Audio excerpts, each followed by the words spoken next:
think about your own mortality? One way that people have often thought about death, not just in the Bible, but in culture, people have thought about death as kind of crossing over a river to go into another strange great land.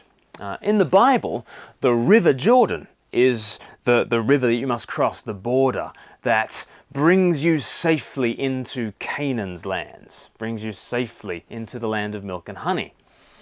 So one way of asking the question about our mortality is to ask the question, how do we get safely through that river, through those waters, and into God's presence? The story is told of a wealthy man who at his funeral had "Guide Me, O Thou Great Jehovah" sung.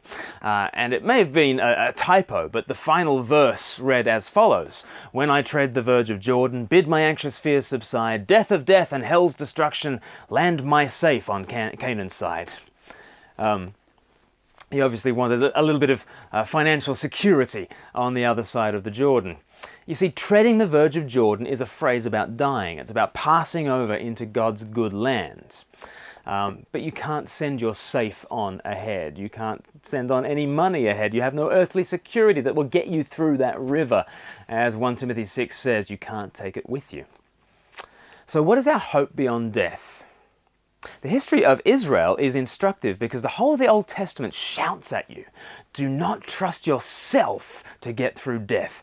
Your own goodness cannot land you safe on Canaan's side. Let me give you a brief history today of God's people in the land in order to drive home that point. In the book of Joshua, we read about Joshua leading the people across the Jordan into the land of milk and honey. In chapters 3 and 4, this transition is described as both a passing over and a parting of the waters. And what does that remind us of? That's right, Exodus.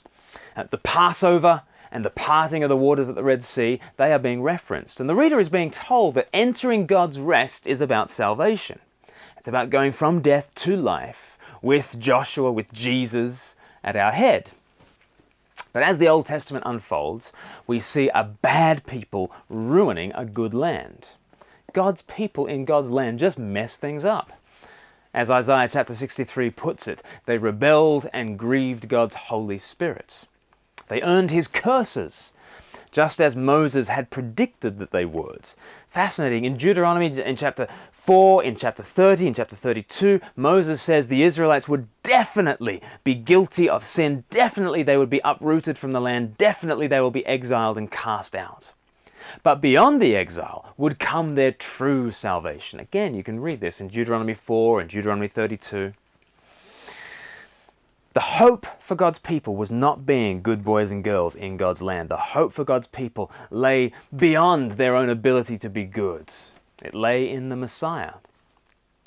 15 centuries after Moses was preaching, up came Jesus, and he came to the Jordan River. John the Baptist was there baptizing God's people and saying, look, you might live in Jerusalem, you might have the right postcode, but really spiritually you are not at home with God. You need to kind of come out of Israel and come back in properly. You need to cross through the Jordan River again. And then, wonder of wonders, Jesus shows up at the baptism. And in Matthew chapter 3 from verse 13, then came Jesus from Galilee to the Jordan to be baptized by John. Jesus is baptized, the one whose name means Joshua. This Lord of glory joins people in the queue for the baptism. He joins the queue with all the messy people who know that they're sinners. And yet he goes through the waters again at their head. Where we have failed to be God's Son, the Son of God has done it right. And he has plowed this way into God's presence at our head. And any who are baptized into him, safely we will get through Jordan and land safe on Canaan's side.